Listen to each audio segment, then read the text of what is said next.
Buenos días. Nuevamente nos concede Dios el privilegio de estudiar su palabra. Eso es muy grande, que Dios nos hable a nosotros. Y hoy vamos a estudiar acerca de cómo Él nos instruye en cuanto a cómo hablar con Él. Enorme ese privilegio. Vamos a orar juntos. Padre, gracias por el día de hoy.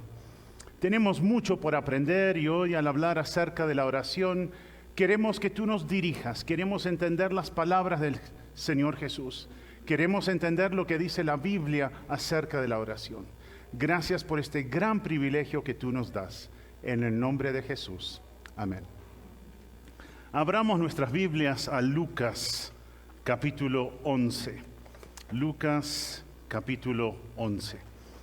Voy a leer los primeros 4 versículos de Lucas 11.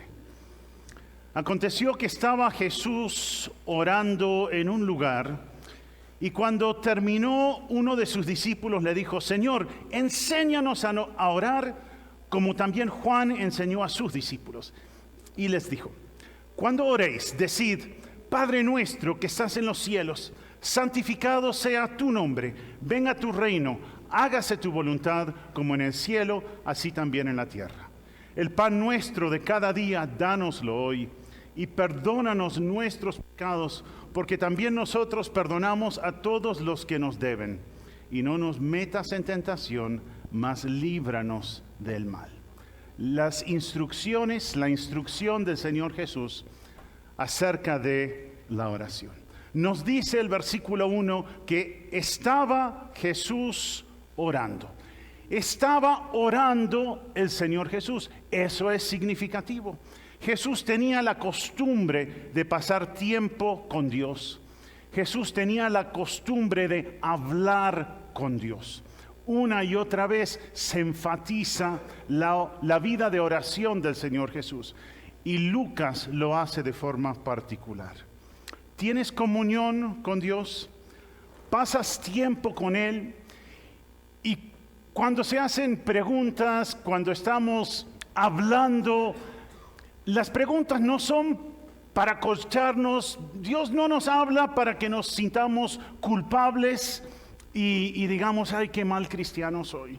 Dios nos habla porque Él quiere darnos la capacidad de serle obediente. ¿Tienes comunión con Dios? ¿Pasas tiempo con Él? Si no, en vez de decir: no, qué mal cristiano soy, en vez de eso es para que tengas comunión con Dios, para que te des cuenta del enorme privilegio que ha sido dado al hijo, a la hija de Dios. La oración era importante para Jesús. Lo es para ti, debe serlo. Si el Señor Jesús lo hacía, si el Señor Jesús dependía de su Padre, el creyente también debe depender del Padre. Es notable que Jesús enseñaba con su propio ejemplo. Con solo verle se notaba que era diferente. Se notaba que amaba a Dios, seguía a Dios y se sometía a la voluntad del Padre. Enseñaba con su propio ejemplo. Su vida impactaba a otros. ¿A qué conclusiones llega la gente al observar la vida tuya? Cuando la gente te observa, dice: uy, esta es una mujer que confía en Dios, que depende de Dios. O más bien tiene la impresión de que siempre andas preocupado. Dice: la verdad, al vecino no lo conozco mucho, pero tiene una mirada más brava, parece siempre estar preocupado. Pero a veces lo veo con una Biblia debajo del brazo, entonces algo de Dios tiene. Con solo observarnos, ¿a qué conclusión llega la gente? Terminó de orar y nos dice el texto que se le acercó uno de los discípulos y le dijo: Señor, enséñanos a orar. La vida de oración de Jesús dejó una clara impresión en sus discípulos. Se daban cuenta sus discípulos que Él dependía del Padre. Y por eso se acercaron a Él y le pidieron: enséñanos a nosotros a orar. Los que te rodean desean aprender de ti, los que te rodean, desean imitar algún comportamiento tuyo.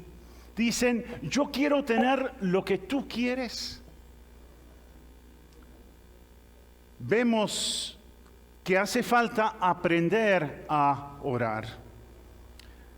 Necesitamos aprender a gozar de comunión con Dios. Se necesita aprender a orar. Y es mejor pedir ayuda que quedarse sin saber algo. No, es que me da pena decir que yo no sé orar. Es que me da pena decir que mi vida de oración no es muy constante. Es mejor pedir ayuda que quedarse sin saber algo. La Biblia nos dice lo que necesitamos saber acerca de la oración, pero es bueno también que te acerques a alguna persona para decir, ¿cómo es tu vida de oración? Yo quiero una vida vital de comunión con Dios. ¿Has estudiado el tema de la oración? ¿Qué inquietudes tienes al respecto? Claramente Jesús es el mejor maestro. Y lo mejor que puedes hacer es aprender del Señor Jesús. Él es el maestro por excelencia. Él sabe de todo. Y en efecto Jesús les enseñó a orar. Tomemos nota en este pasaje. Él no les dio una oración que debían repetir mecánicamente. Él les enseñó los elementos que deben estar presentes en la oración. Tampoco esta es la única enseñanza sobre la oración en toda la Biblia. Pero vemos aquí instrucciones importantes en cuanto a la oración. No siempre repitan esto, sino así debe ser su tiempo de comunión con Dios. Ni en el libro de los Hechos, ni en las epístolas, se dice ni una sola vez que alguien recitó el Padre Nuestro. Eso es invento de otro tiempo, más adelante. Pero no vemos a la iglesia, ni vemos a individuos, ni en el libro de Hechos, ni en las epístolas, repitiendo oraciones. Vemos a mucha gente orando, teniendo comunión con Dios, pero una oración es diferente a la otra. Orar no es repetir una oración. Más bien orar es tener comunión con Dios, es conversar con Él. Señor, enséñanos a orar.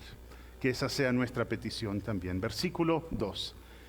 Él les dijo, ¿cuándo oréis? ¿Cuándo oréis?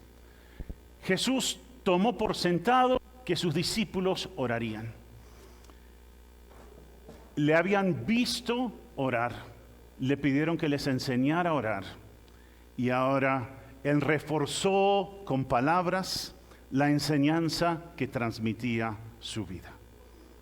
Aparte de vivir una vida de dependencia de Dios, que nuestros vecinos y amigos, compañeros de trabajo y estudio puedan observar, debemos hablar de Él también, debemos confesar con nuestras bocas quién es Él y darles a conocer el precioso mensaje del Evangelio de la gracia.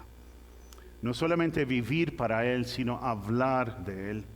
Jesús esperaba que sus discípulos oraran. Por eso dijo, cuando oren, digan. Los creyentes en verdad necesitan orar. Empieza hoy mismo a hacerlo. Sin duda tu vida de oración puede mejorar. Pon cuidado a lo que te dice Dios en su palabra. Cuando oréis, decid. ¿A quién se debe dirigir el creyente al orar? Al Padre. Cuando oréis, decid, Padre nuestro que estás en los cielos. Padre, solo son hijos de Dios los que verdaderamente creen en su Hijo. Algunos piensan que Dios es el Padre de todos, en el sentido de que Él es dueño de todos y da vida a todos, podríamos decir sí, pero en el sentido en el cual habla este contexto de relación de hijo a padre. Solo son hijos de Dios los que verdaderamente creen en su Hijo. En el Evangelio de Juan, capítulo 1, versículos 12 y 13, mas a todos los que le recibieron, a los que creen en su nombre, les dio potestad o el derecho de ser hechos hijos de Dios. No a todos, sino a los que creen en su nombre. Versículo 13, los cuales no son engendrados de sangre, ni de voluntad de carne, ni de voluntad de varón, sino de Dios. Nacidos en la familia de Dios, hijos e hijas de Dios. Cuán enorme es ese privilegio. Hay privilegios en una familia que solo tienen los hijos. La de ser herederos, la de decir, papá, yo tengo 4 personas que me dicen a mí, papá, soy padre de esas 3 mujeres y ese varón. Hay privilegios que solamente tienen los de la familia, y los que son de la familia de Dios tienen el derecho de dirigirse a Dios como Padre. Es enorme el privilegio. Eres hijo de Dios, eres hija de Dios, solo por la fe en el Señor Jesús. Es Él tu Padre. Ese es el asunto más importante para resolver. Conoces personalmente a Dios a través de Jesús. Eres hijo suyo, eres hija de Dios. Ahora, ¿cómo es la relación entre hijo y padre? En una sana relación de hijo a padre hay respeto, hay seguridad, hay dependencia, hay humildad. Cuando mi hijo Andrés sube un poquito de tono, tiene la voz del papá, entonces él de una vez él puede subirle al volumen. Le dijo, hijo, recuerda que tú eres mi hijo y yo soy tu papá. Dime lo que quieras decirme, pero dímelo con respeto. Y esa mujer allí es tu mamá, háblale con respeto. Algunos hay que bajarle un poquito el volumen, ¿no? La relación de hijo a padre implica respeto, implica seguridad, implica dependencia e implica humildad. Padre nuestro que estás en los cielos, reconozco que yo estoy en la tierra, que yo soy humano, que Él es Dios, Él está en los cielos, Él es soberano. Debe haber esa humildad al dirigirme a Él. Vives en sujeción a Dios, vives sometido a la palabra de Dios, la Biblia. Tienes la seguridad de la vida eterna. Estudias la Biblia, aceptas la voluntad de Dios, eres agradecido, eres agradecida. Todos esos son elementos que debe existir entre una hija y un padre, entre un hijo y su padre, el Padre Dios. Sujeción a Dios y su palabra, seguridad de vida eterna, estudio sistemático, regular de la Biblia, aceptar la voluntad de Dios y vivir agradecido, agradecida. Esas cosas caracterizan tu vida. Tienes una sana relación de hija a padre, de hijo a padre con Dios. Tener a Dios como padre implica regeneración, tener una nueva vida. De modo que si alguno está en Cristo, nueva criatura es. Las cosas viejas pasaron y aquí todas son hechas nuevas. Segunda los Corintios 5:17. Tener a Dios como padre implica regeneración, implica también santificación. La voluntad de Dios es que sus hijos se parezcan más a su Hijo, al Señor Jesús. Romanos 8:29. La salvación debe llevar a una vida nueva, a un parecido mayor con el Hijo mayor, el Señor Jesús, nuestro Señor Jesús. Tener a Dios como Padre implica no solamente una nueva vida, sino santificación, crecimiento en las cosas de Dios. Es evidente en ti hoy mayor semejanza a Cristo de lo que tenías hace un mes, o 3 meses, o 6 meses. Estás creciendo en la gracia de Dios. Está afectando tu vida la palabra de Dios. Le conoces más y mejor hoy que unas semanas atrás. Jesús enseñó a sus discípulos a orar al Padre en su nombre. Juan 16, 23 y 24. En aquel día, dijo el Señor Jesús, no me preguntaréis nada. De cierto os digo, que todo cuanto pidiereis al Padre en mi nombre os lo dará. Hasta ahora nada habéis pedido en mi nombre. Pedid y recibiréis para que vuestro gozo sea cumplido. Jesús enseñó a sus discípulos a orar al Padre en su nombre. Se escuchan muchas variaciones en cuanto a la oración en nuestros días, pero el modelo es este: oro al Padre en el nombre del Hijo. No oramos a Jesús en tu nombre, sino al Padre en el nombre de Jesús. Ese es el modelo bíblico. Eso fue tanto la enseñanza del Señor Jesús como su ejemplo. Fue tanto la enseñanza del apóstol Pablo como su ejemplo. Cuando Pablo oraba las oraciones que están registradas en las epístolas, se dirigía al Padre. Oras conforme al ejemplo y conforme a la enseñanza de Jesús y del apóstol Pablo. Juan capítulo 12, versículos 27 y 28, me parece que nos da una pauta importante en cuanto al contenido de nuestras oraciones. Vamos a mirar seguidamente lo que dijo Jesús en Lucas 11, pero es interesante que en Juan 12, estando próxima a la crucifixión, ¿qué era lo más importante para el Señor Jesús? Juan 12, 27 y 28. Ahora está turbada mi alma, dijo Jesús. ¿Y qué diré? O sea, ¿de qué le voy a hablar a Dios? Padre, sálvame de esta hora. No, mas para esto he llegado a esta hora. Entonces, ¿cuál fue la petición del Señor Jesús en su momento de mayor necesidad? Padre, glorifica tu nombre. Entonces vino una voz del cielo: lo he glorificado y lo glorificaré otra vez. Creo que esto tiene implicaciones para el creyente. Debo orar más acerca de lo que más le interesa a Dios. Y lo que más le interesa a Dios es su gloria.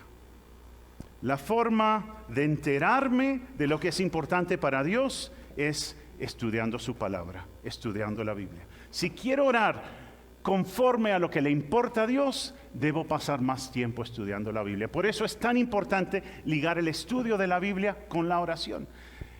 Lo de orar no es un ejercicio en el vacío, sin relación a nada más en mi vida. Lo que debo orar debe venir de lo que estoy aprendiendo de la palabra de Dios. Dios, aquí me habla de ser humilde, y Dios, yo lucho con eso. Dios, aquí me habla acerca de no ser áspero con mi esposa, y eso no es lo que me nace. Entonces estudio la palabra y eso se vuelve mi vida de oración, lo que estoy viendo en la palabra de Dios. Entonces, si quieres saber lo que le importa a Dios, lee su palabra, ahí está dicho. Llegamos a la petición de santificado sea tu nombre. La oración debe enfocarse en la gloria de Dios. Eso es lo que más importa. Dios, que tú seas tenido por santo, que la gente al observar mi vida entienda la importancia de la santidad tuya, que yo viva de acuerdo conforme a tu santidad. Se debe tener presente al orar la absoluta santidad de Dios. Él está en el cielo, yo estoy en la tierra. Él es santo, yo soy pecador. Santificado sea tu nombre. ¿Qué pasos tomas para no dejarte enredar por el pecado y vivir en santidad? Su nombre debe ser tenido por santo en todas partes, pero debe ser tenido como santo en mi vida. ¿Qué pasos tomas para no dejarte enredar por el pecado? ¿Qué pasos tomas para vivir una vida de santidad?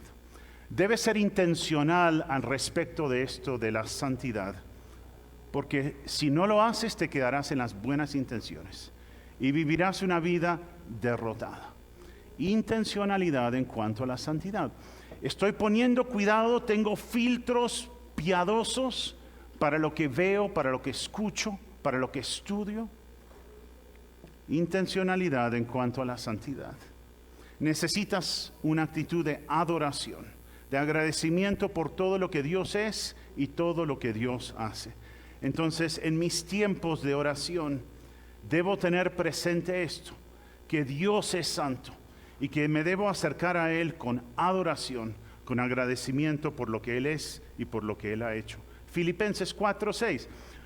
El Señor Jesús habló de tener como santo su nombre al orar.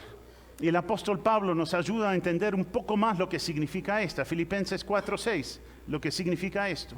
Por nada estéis afanosos, sino sean conocidas vuestras peticiones delante de Dios en toda oración y ruego con acción de gracias. Una actitud de que Dios es bueno, que Él sabe todo, que Él es justo, que nada se le escapa a Él. Y de que el mayor bien que puedo hacer es conocer a Dios y glorificar a Dios.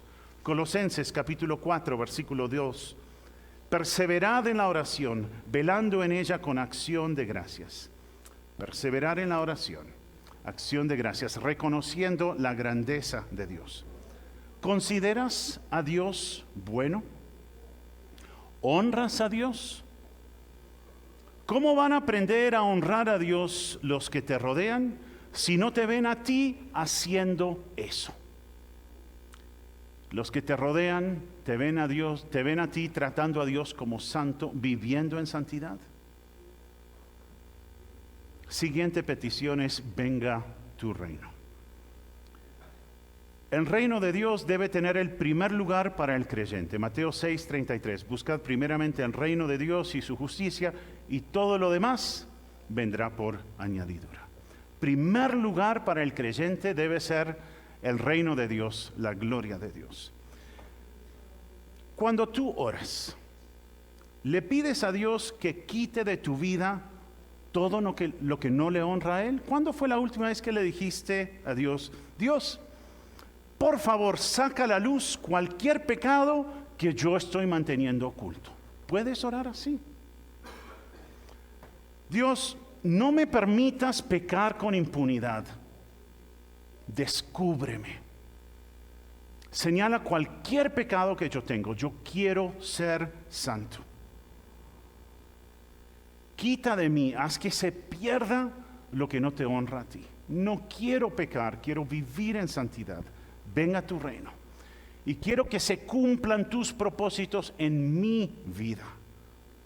¿De qué formas estás contribuyendo a la expansión del reino de Dios? Si yo oro, venga tu reino, si esa es mi actitud de que lo más importante es que venga el reino de Dios, que Dios reine en todas partes, ¿de qué forma estoy contribuyendo al reino de Dios? Porque es un poco vacío orar por la venida del reino y estar cruzado de brazos como que lo próximo que yo espero es el rapto. No, yo debo estar trabajando activamente en los negocios de mi Padre. Eso implica responsabilidad, implica compromiso.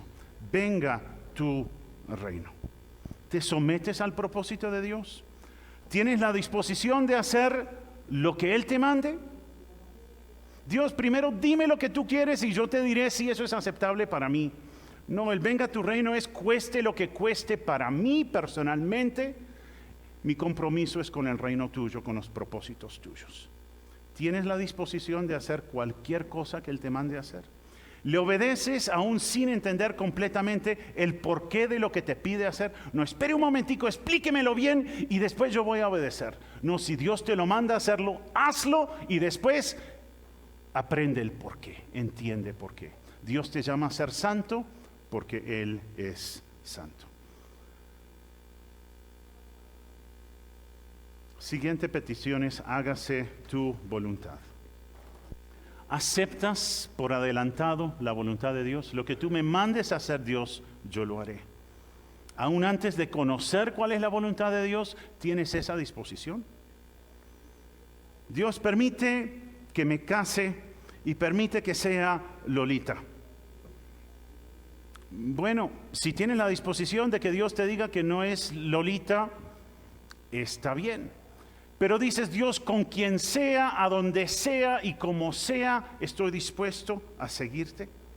¿Estás dispuesto a aceptar tanto un no como un sí a tu petición?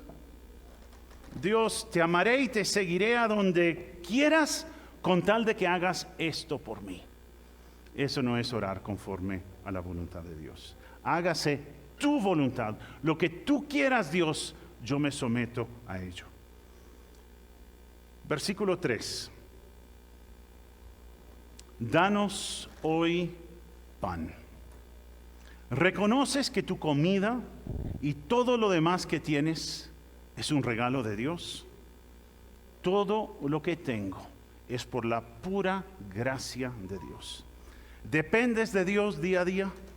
¿Manifiestas a otros que confías en el Señor? ¿Es evidente tu confianza en Dios? ¿Vives tranquilo, vives tranquila sin afanarte por tu provisión? Y si hay intranquilidad, si vives afanado, confiésalo y adelante por la gracia de Dios. Él perdona a los que confiesan su pecado. Él perdona a quienes se apartan de su pecado. Danos hoy pan. Versículo 4. Perdónanos nuestros pecados. Solo Dios borra pecado. Esa era la gran controversia en Marcos 2, en los primeros versículos, cuando Jesús le dijo al paralítico. Jesús le dijo al paralítico, tus pecados te son perdonados. Y dijeron, pero qué raro, solo Dios perdona pecados. Eso demuestra que Jesús es Dios. Solo Dios borra pecados. ¿Estás seguro, estás segura que han sido perdonados todos tus pecados? ¿Vives en libertad? ¿Andas con Dios en confianza? ¿O revives de tiempo en tiempo algún pecado que cometiste un tiempo atrás? Si confiesas tu pecado, Dios lo perdona.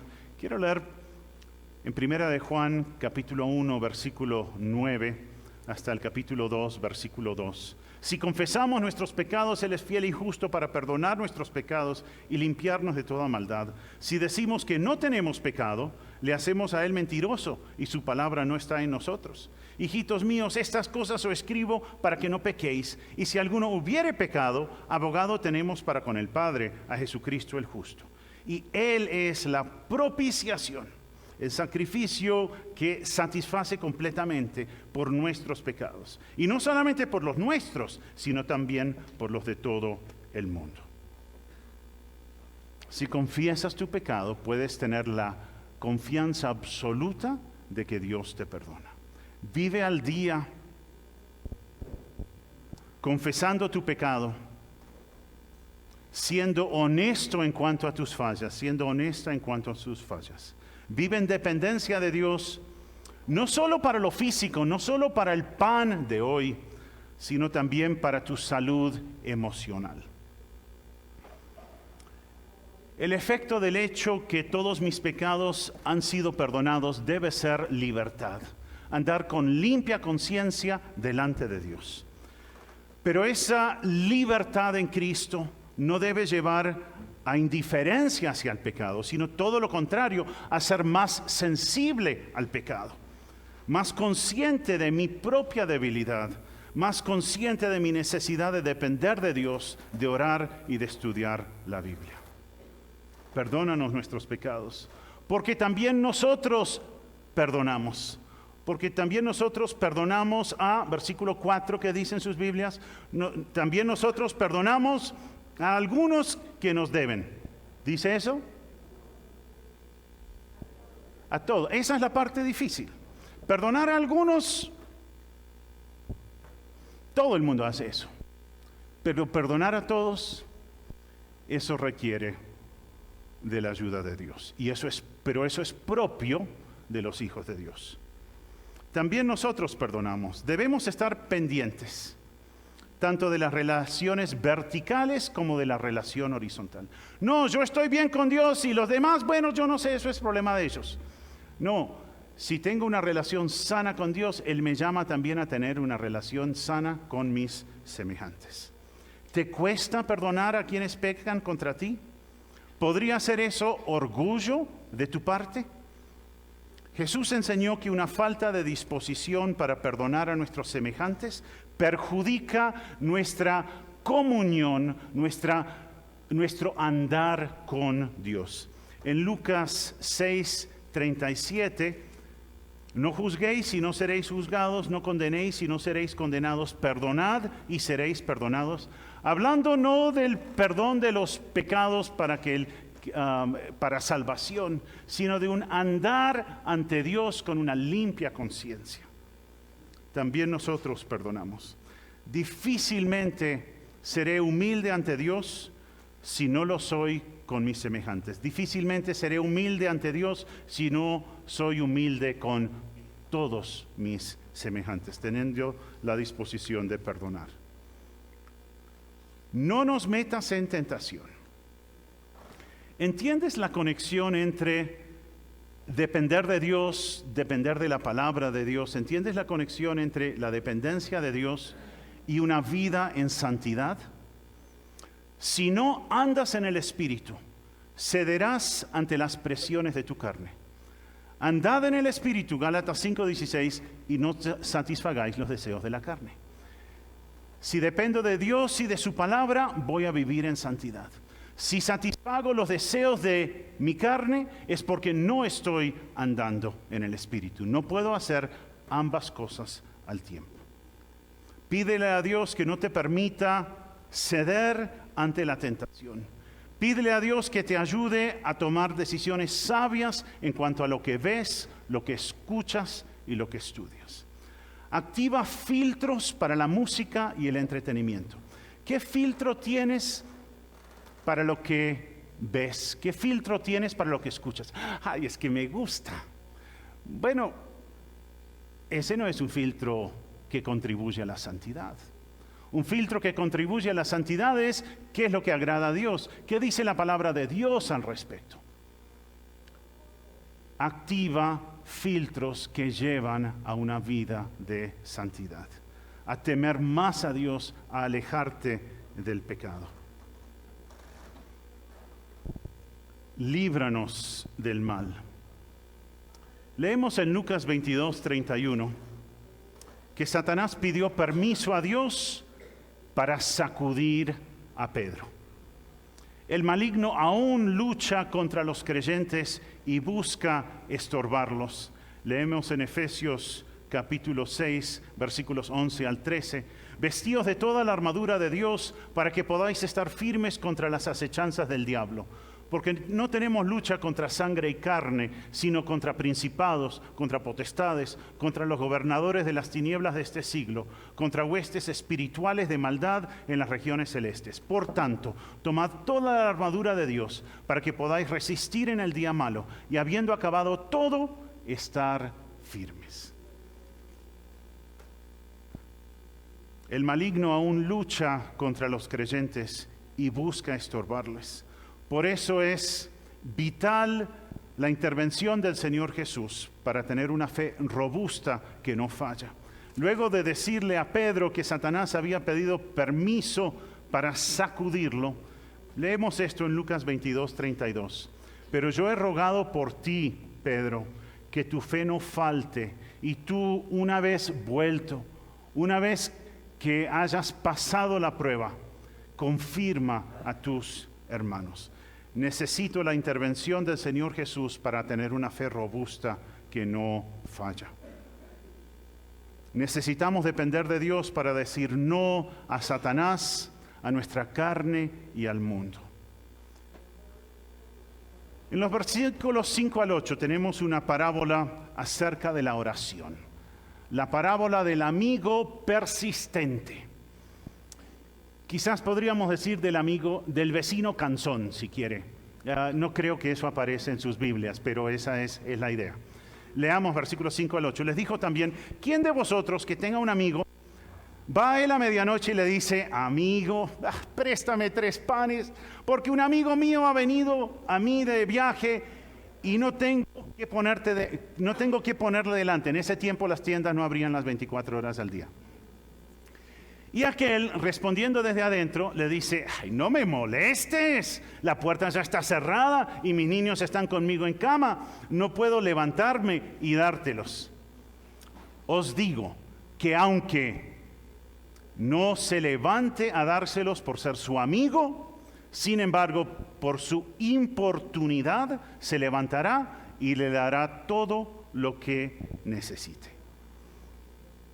Vecino cansón, que a la hora de cocinar le faltan los ingredientes. ¿me presta una media librita de arroz? Es que los niños tienen hambre. Es que voy a hacer una tortica y no tengo suficientes ingredientes para hacer eso. Entonces, a medianoche, y uno va al vecino y le dice, amigo, présteme 3 panes. Es que un amigo mío ha llegado de viaje a mi casa y no tengo que ofrecerle. ¿Será que el vecino le dice, ay, no moleste? No, dice Jesús, más bien, no por ser buena gente, sino porque le da pena, se levantará y le dará todo lo que necesite. El ejemplo es de un hombre egoísta, mal amigo, pero ganado por la insistencia. La enseñanza de la parábola es que se necesita persistencia en la oración. No porque Dios no sea bueno, o sea, en las parábolas no hay significado en todos los aspectos. El punto de la parábola es la persistencia. Ese es el punto de la parábola. Sabemos que Dios es muy bueno. No necesita que se le convenza a hacerlo. Me gusta mucho Romanos 10:12 en ese sentido. Porque no hay diferencia entre judío y griego, pues el mismo que es Señor de todos, es rico para con todos los que le invocan. Dios es rico para con todo aquel que le invoca. La persistencia es efectiva, ¿sí o no? Si tú vas a comprar un pantalón y te dice, vale 30,000 pesos, usted saca 30,000 pesos y los paga contento. Pero si dice, ay, pero hágame un favorcito, ¿no me los deja 25? ¿Verdad que generalmente le van a decir, bueno, 28, ¿sí? Pero se ganó 2,000 pesitos, ¿sí o no? La persistencia da resultados. El que no pide la rebaja, el que no pide la ñapa, no la recibe. Esa es la enseñanza. Versículo 9. Y yo os digo, pedid y se os dará, buscad y hallaréis, llamad y se os abrirá. Jesús enseñó que se debe tener confianza al orar. La idea de Lucas 11:9 es, sigue pidiendo, continúa buscando, no dejes de llamar, porque en lo que tiene que ver con buscar a Dios y conocer a Dios y depender de Dios, es una búsqueda con propósito que llegará a buen término. Sigue buscando, continúa pidiendo, no dejes de llamar. Versículo 10. Porque todo aquel que pide, recibe, y el que busca, halla, y al que llama, se le abrirá. Dios se deleita en dar cosas buenas a sus hijos que han aprendido a esperar en Él. Dios es un buen Padre, es un Padre bondadoso, es rico en misericordia para con todos los que le invocan. Y Él da cosas buenas a aquellos que confían que todo lo que Él hace es bueno. Él da cosas buenas a los que saben que el tiempo de Dios es el mejor. Él da cosas buenas a los que no se molestan cuando Él responde no ante una petición suya. Versículo 11. ¿Qué padre de vosotros, si su hijo le pide pan, le dará una piedra? O si pescado, en lugar de pescado, le dará una serpiente? O si le pide un huevo, le dará un escorpión? Pues si vosotros, siendo malos, sabéis dar buenas dádivas a vuestros hijos, cuanto más vuestro Padre Celestial dará el Espíritu Santo a los que le pidan. Aún un mal padre busca proveer para sus hijos. Cuanto más el Padre de las luces, en el cual no hay sombra de duda, el cual nunca cambia, dará cosas buenas a los que se lo piden. El buen padre considera un privilegio compartir con sus hijos. Yo ahora soy abuelo. Y ver a una de mis nietas con alguna necesidad me mueve completamente. Lo que no consigo para mí mismo, ay, la niña necesita un yogurcito, ya, de unas. Todo lo que necesite con el mayor de los gustos. Estoy dispuesto a negarme a mí mismo por amor a mi familia. Me gusta pasar tiempo con mi familia. Quiero estar pendiente de mis hijos. Y si yo, siendo malo, proveo para mis hijos, ¿cuánto más el Padre Celestial, que nos ama con un amor entrañable y nos dio lo mejor que Él tenía, a su propio Hijo? Le agrada a Dios que sus hijos dependan de Él. Que mi hijo Andrés me diga: papi, necesito para el bus. Sí, mi hijo, claro, yo le colaboro con eso.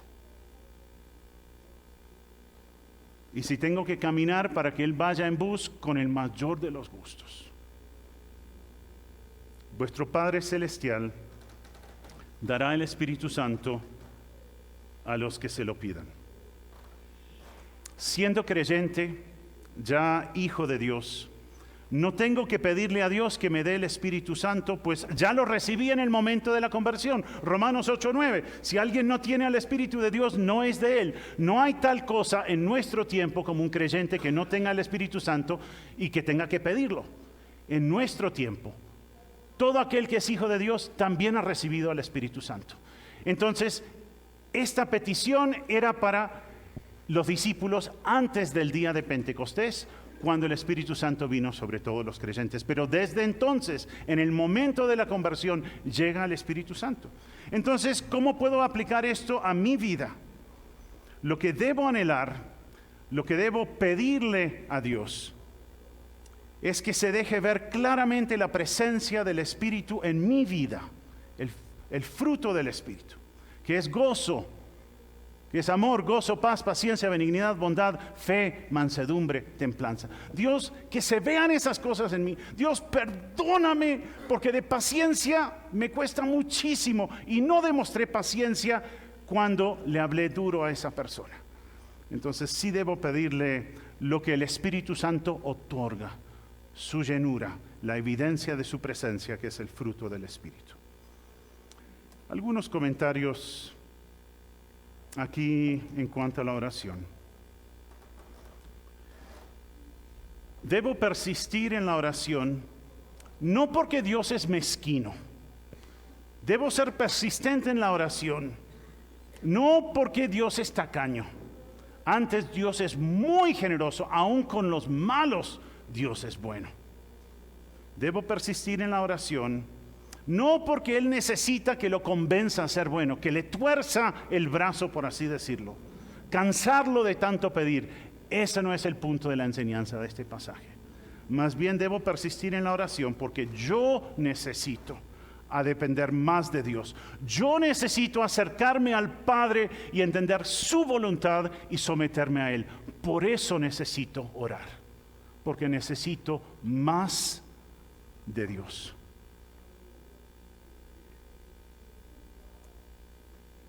Si solo oro cuando estoy enfermo o corto de plata.